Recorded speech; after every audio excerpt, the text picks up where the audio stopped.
માનનીય મુખ્યમંત્રી ભૂપેન્દ્રભાઈ પટેલના અધ્યક્ષસ્થાને મળેલી મંત્રીમંડળની બેઠકમાં ખાસ તો રાજ્યમાં જે પ્રકારે ભારે વરસાદ આવ્યો છે એમના કારણે અનેક માનવ મૃત્યુ અને પશુધનનું પણ મૃત્યુ થયું છે. એના માટે સંવેદના વ્યક્ત કરી છે અને જે જીવ લોકોએ ગુમાવ્યા છે એના માટે શ્રદ્ધાંજલિ પણ અર્પણ કરી અને સ્વગ્રસ્ત પરિવારો માટે સંવેદના અને સાંત્વના વ્યક્ત કરી છે. કોમનવેલ્થ ગેમ આપણે સૌ જાણીએ છીએ કે સ્કોટલેન્ડના ગ્લાસગો ખાતે યોજાઈ રહી છે. ભારત માટે પણ ગૌરવની વાત છે. માનનીય વડાપ્રધાન શ્રી નરેન્દ્રભાઈના નેતૃત્વમાં ગુજરાત રાજ્યમાં પણ કોમનવેલ્થ ગેમ એ 30માં રમાવા જઈ રહી છે. એવા વખતે આ ગેમનું અનેરું મહત્ત્વ ભારત માટે સ્વાભાવિક હોય.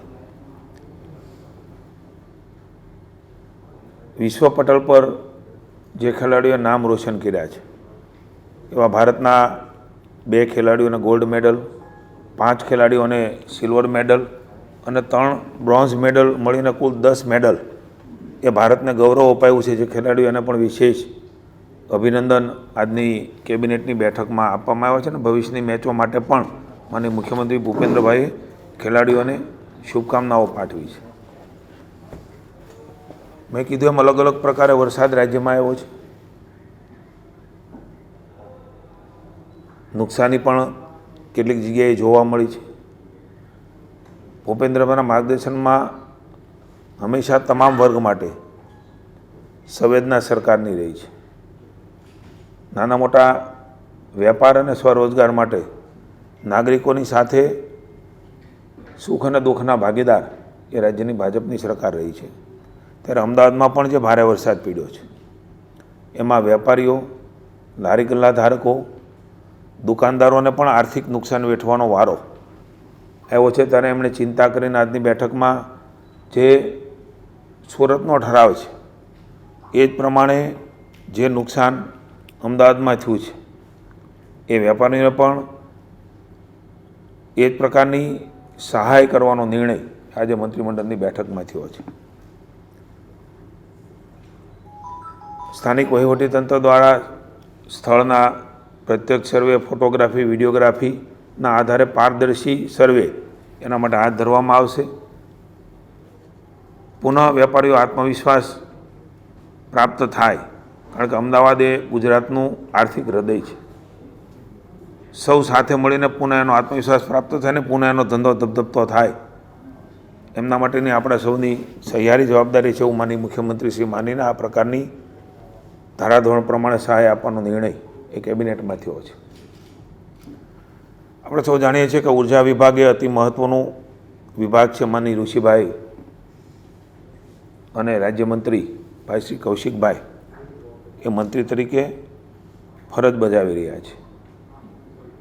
વરસાદ આવે, વાવાઝોડું આવે, નાની મોટી તકલીફો થાય ત્યારે સ્વાભાવિક છે કે વીજ પુરવઠો એ પૂર્વવત કરવો એ મુશ્કેલ હોય છે. પણ માનની મોદી સાહેબે જે પ્રકારે રાજ્યમાં ઉર્જામાં એક નવી દિશા રાજ્યને આપીને ગયા છે એમાં હમણાં તાજેતરમાં જે વરસાદ આવ્યો એમાં 1997 ગામોમાં વીજ પુરવઠો ગણતરીની કલાકોમાં પ્રસ્થાપિત થયો હતો. માનની મંત્રીશ્રીએ આખો અહેવાલ આજની કેબિનેટમાં આપ્યો છે.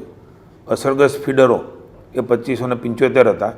ક્ષતિગ્રસ્ત વીજ પોલ એ 1674 હતા. ક્ષતિગ્રસ્ત ટ્રાન્સફોર્મર 5000 જેટલા હતા. ભૂતકાળમાં આપણે જોયું છે કે લાઇટ વહી જાય તો મહિનાઓ સુધી લાઇટ ન આવતી. આજે એ બધો ચેન્જીસ એ માનની ભૂપેન્દ્રભાઈ અને માનની નરેન્દ્રભાઈના માર્ગદર્શન નીચે રાજ્યમાં આપણા બંને વીજ મંત્રીશ્રીઓ પણ સતત એમાં લોકોને મુશ્કેલી ન પડે એના માટે પાછળ હતા. 3400થી વધુ વીજ કર્મચારીઓ, 900થી વધુ ટીમો એ ગ્રાઉન્ડ ઉપર રહી છે. આ બધી વિષમ પરિસ્થિતિમાં કાદવ કીચડ પણ એની વચ્ચે પણ યુદ્ધના ધોરણે જનજીવન એ થાળે પાડવા માટે વીજળીમાં પણ સરાહનીય કામગીરી થઈ છે. એના માટે પણ વિશેષ ઋષિભાઈને હું રાજ્ય સરકાર વતી અભિનંદન આપું છું. મુખ્યમંત્રી શ્રી ભૂપેન્દ્રભાઈનું નામ આવે એટલે સંવેદના સૌથી પહેલાં એના નામ સાથે જોડાયેલી છે. જ્યારે ઋષિભાઈ રિપોર્ટિંગ કરતા હતા, અહેવાલ આપી રહ્યા હતા, માનનીય મુખ્યમંત્રીશ્રીએ તરત એ વાત પકડી. આટલી બધી સંખ્યાની અંદર કર્મચારી કામ કરતા હોય ત્યારે એમને પણ જોખમ હોય છે, અને કોઈનું જીવનું જોખમ, એ સામાન્ય વ્યક્તિ પૂરમાં મૃત્યુ થયું હોય કે કર્મચારી હોય, એ અતિ ગંભીર અને મહત્ત્વનું હોય છે. એમણે તરત જ ચીફ સેક્રેટરીને સૂચના આપી છે. આ વીજ કર્મચારીઓ જે છે એની સેફટી ઉપર કોઈ કોમ્પ્રોમાઇઝ ન કરવું. તમામ પ્રકારના સેફટીના સાધનો એમને આપીને કામ કરાવવું, એની સલામતીનું પૂરેપૂરું ધ્યાન રાખવું, અને જે કંઈ ખૂબતું હોય એ રાજ્ય સરકાર એમને મદદ કરાવવા તમામ અનેક કર્મચારીગણ, માત્ર વીજને લઈને નહીં, ફિલ્ડ વર્કમાં જે કર્મચારીઓ કામ કરી રહ્યા છે એમના માટે પણ રાજ્ય સરકાર ઘણી વખત ઉતાવળમાં સેફટીની બધી જ વસ્તુઓ હોવા છતાં ઝડપથી કરવા માટે એક મન ટેવાયેલું હોય છે. માનનીય મુખ્યમંત્રીશ્રીએ એમાં સૂચન કર્યા છે કે એને બરાબર રીતે સમજીને કહીને બધી જ વસ્તુઓ પ્રોવાઈડ હોય છે તો પહેરતા નથી હોતા, તો એ બધી જ વસ્તુઓ ચકાસણી કરીને આ પ્રકારના કામ એ કરવા જોઈએ, એ પણ વિભાગને સૂચનાઓ આપવા માટેનું માનનીય મુખ્યમંત્રીશ્રીએ વાત કરી છે. વડાપ્રધાન શ્રી નરેન્દ્રભાઈ મોદી સાહેબ એ રાજ્યના મુખ્યમંત્રી હતા, અને આજે દેશના લાડેલા વડાપ્રધાન તરીકે પણ સ્વચ્છતા હી સેવા, સ્વચ્છતા માટેના હંમેશા આગ્રહી રહ્યા છે. ગાંધીજીના વિચારોને લઈને સામાન્ય જનતા, ગરીબ જનતા એમને તકલીફ ન પડે, એમના કારણે અનેક રોગનો ભોગ ન બને, એના માટે જનજાગૃતિનું કામ અવિરતપણે મોદી સાહેબ કરતા રહ્યા છે. માનનીય મુખ્યમંત્રી ભૂપેન્દ્રભાઈ પણ અવારનવાર સાર્વજનિક રીતે સ્વચ્છતા આપણો જીવનનો ભાગ બને. આ કામ કોઈ એકથી, કોઈ સરકારથી, કોઈ મારાથી, તમારાથી માત્ર થઈ જશે એવું સરકાર માનતી નથી.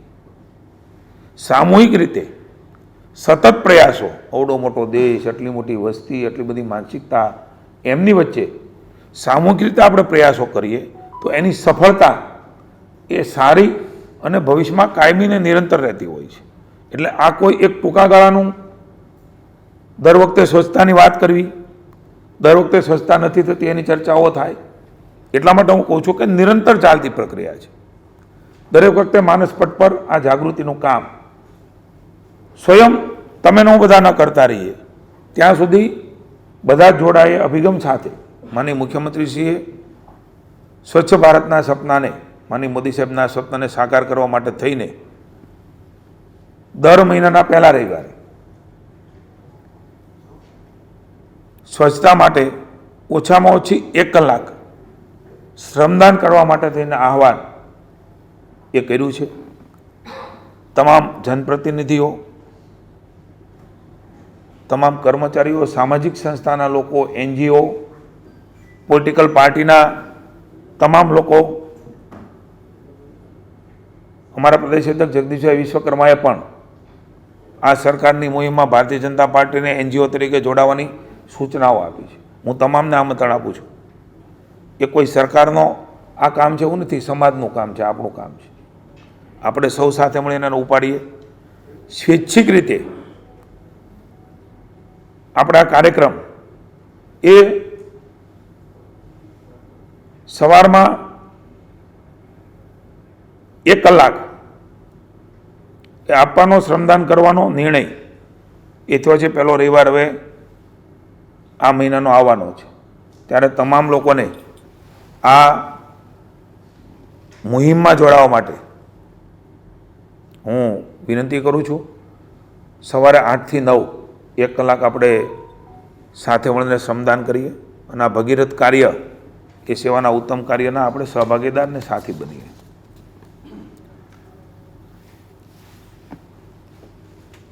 અતિ મહત્વનો અને લાંબા ગાળાનો નિર્ણય માનનીય મુખ્યમંત્રીશ્રી આજે ભૂપેન્દ્રભાઈએ કેબિનેટમાં લીધો છે. મહાનગરપાલિકાઓ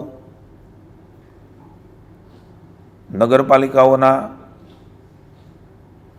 આંતરિક રસ્તાઓ છે એ સિમેન્ટ કોન્ક્રીટ બનાવવાનો નિર્ણય, હવે પછી જે કાંઈ રસ્તાઓ થશે એ સિમેન્ટ કોન્ક્રીટના રસ્તાઓ બનાવવાનો નિર્ણય એ માનનીય ભૂપેન્દ્રભાઈએ કેબિનેટમાં આજે અધિકારીઓને સૂચના આપી છે, એ પ્રકારનો નિર્ણય પણ લીધો છે. આપ સૌ પણ જાણો છો કે ભારે વરસાદ, ઓવરટોપિંગ, ડામરના રસ્તાઓ આ વારંવાર તૂટતા હોય છે, જેના કારણે નાગરિકોને ભારે હાલાકી ભોગવવી પડતી હોય છે. એનું કાયમી નિરાકરણ માટે રાજ્ય સરકારે નિર્ણય લીધો છે. માત્ર શહેર નહીં, ગામતળમાં પણ જ્યાં પાણીનો ભરાવો વધુ થતો હોય તેવા તમામ જે ડામરના રસ્તાઓ છે એને પણ ક્રમાનુસાર, કારણ કે આ લાંબી પ્રક્રિયા છે, એને પણ સીસી રોડમાં ફેરવાશે. જ્યાં હેવી વાહનો નીકળે છે એ જગ્યા ઉપર પણ રાજ્ય સરકારના જિલ્લા પંચાયતના આરએનબીના રસ્તાઓ છે, એમાં પણ આ પ્રકારે હેવી લોડેડ વાહનો હોય કે પાણી ભરાતું હોય એમાં પણ સીસી રોડ કરવાનો નિર્ણય એ માનનીય ભૂપેન્દ્રભાઈ લીધો છે. સુવિધા પથનું કામ તો ઘણી જગ્યાએ ચાલી રહ્યું છે, એને પણ વધુ વ્યાપ કરવાનો નિર્ણય લીધો છે. અતિ ભારે મેં કહ્યું એમ જે ઔદ્યોગિક વિસ્તાર છે એના સીસી રોડ બનાવવાનું કામ ચાલુ હતું કે જ્યાં હેવી લોડેડ વાહન નીકળે છે, એનો વ્યાપક અને એનો વ્યાપ વધારવાનો નિર્ણય પણ આજે કેબિનેટમાં લીધો છે. સામાન્ય રીતે ડામરની સરખામણીમાં આપણે જાણીએ છીએ કે સીસી રોડ એનો ખર્ચ એ કદાચ વધતો હશે, પરંતુ ખર્ચની ચિંતા માનનીય મુખ્યમંત્રીશ્રીએ કરી નથી. પ્રજાને લાંબા ગાળાનો ગુણવત્તાયુક્ત અને ટકાઉ લાભ આપવા માટે રાજ્ય સરકારે ખૂબ મહત્ત્વનો નિર્ણય આજે ભૂપેન્દ્રભાઈના નેતૃત્વમાં લીધો છે. સીસી રોડ બનવાથી આપણે સૌ જાણીએ છીએ કે એની મજબૂતાઈ અને લાંબુ આયુષ્ય હોય છે. ભારે ટ્રાફિક માટે પણ સાનુકૂળ છે, મરામત ખર્ચ પણ ઓછો આવે છે, ખાડામુક્ત સપાટી એનાથી બને છે અને જળભરાવની સામે સ્થિરતા એ પણ એમાં રહેતી હોય છે. એક મહત્ત્વનો નિર્ણય એ રાજ્યમાં ભૂપેન્દ્રભાઈના નેતૃત્વમાં આજે મંત્રીમંડળે લીધો છે.